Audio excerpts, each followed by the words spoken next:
আসসালামু আলাইকুম রহমতুল্লাহ। প্রিয় ভিউয়ার্স, আপনারা কেমন আছেন? আশা করি আল্লাহ তাআলার অশেষ রহমতে অনেক ভালো আছেন। এই যে আপনারা দেখছেন যে একটি লাশ তোলা হচ্ছে, সত্যি বলতে দুঃখের বিষয়। কারণ এই যে লাশটি হলো একজন বৃদ্ধ বাবার। কারণ এই বাবার ছেলে, ওনার সন্তান ওনাকে হত্যা করে খবর দিয়ে দিছে, কিন্তু গ্রামের মানুষ কেউ জানে না যে ওনাকে হত্যা করা হয়েছে এবং ওনাকে খবর দেওয়া হয়েছে। হঠাৎ করে এটি কারণবশত একজন লোক কিছু বুঝতে পারায় এখানে এসে খবর খোঁড়ার পর নতুনভাবে সবাইকে দেখালো যে একটি লাশ এখানে এই খবর থেকে তোলা হয়েছে। সবাই জানাজানি হয়েছে, এখন পুলিশ এসেছে, দেখা যাক কী হয়। আজ থেকে 1400 বছর আগে আমাদের নবী করিম সাল্লাল্লাহু আলাইহি ওয়াসাল্লাম বলে দিয়ে গেছেন যে কিয়ামতের আগের যুগ খুব একটি জাহেলিয়াতের যুগ হবে। তখন মায়া মমতা বলতে কিছুই থাকবে না। এই দেখেন, মা ছেলেকে হত্যা করছে, ছেলে মাকে হত্যা করছে। কয়েকদিন আগে তো একটি পোস্ট দেখলাম ফেসবুকে যে একটি সন্তানকে একলা একটি ঘরে রেখে মা চলে গেল কোথায়। এই যে আপনারা সবাই দেখার কথা।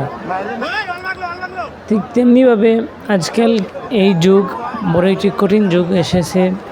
সবাইকে আল্লাহ তাআলা বোঝার তৌফিক দান করুক, ঠিক মতো ওনার কথা মতো যেভাবে বলেছেন আমরা সেইভাবে চলার তৌফিক দান করুক আল্লাহ তাআলা।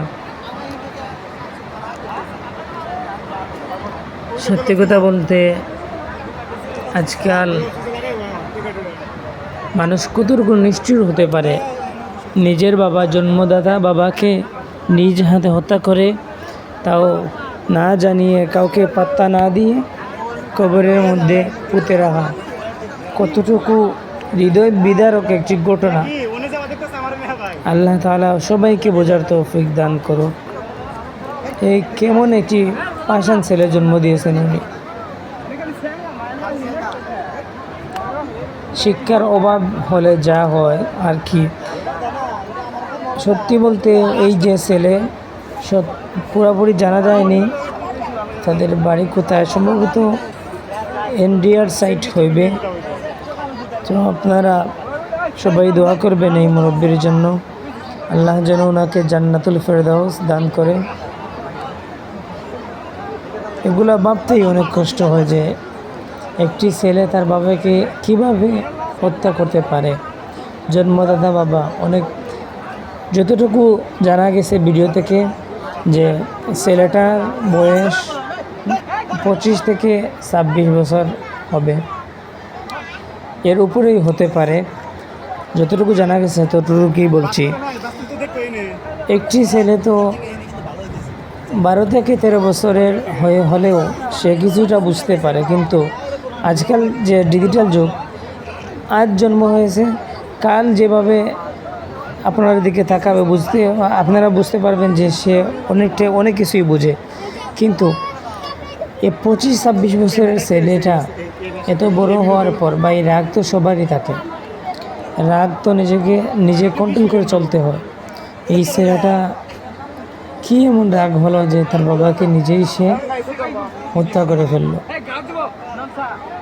কি বলবো, আল্লাহ সবাইকে বোঝার তৌফিক দান করুক।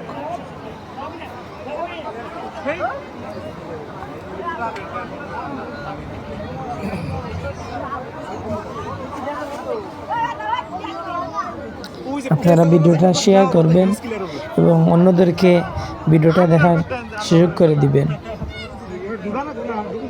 বেশ করে শেয়ার করবেন।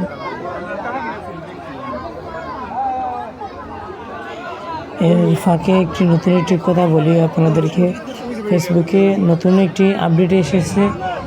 যে যার ভিডিওতে যত বেশি কমেন্ট, লাইক, শেয়ার করবেন তত বেশি আপনার সাপোর্ট বাড়বে বা আপনার ফলোয়ার বাড়বে এবং রিচ বাড়বে, বিভিন্ন কিছু ফায়দা হবে। এক কথা বলে না যে মানুষ মানুষের জন্য, এবং সাপোর্ট করলে সাপোর্ট পাবে, একটি কথা বাক্য আছে। আপনারা সবাই একে অপরকে সাপোর্ট করবেন, আশা করি অনেক ফায়দা হবে আপনাদের। আর এই ভিডিওটা শেয়ার করে দিবেন, অন্যদেরকে দেখার সুযোগ করে দিবেন। কত বড় একটি কাজ করেছে ওনার ছেলে।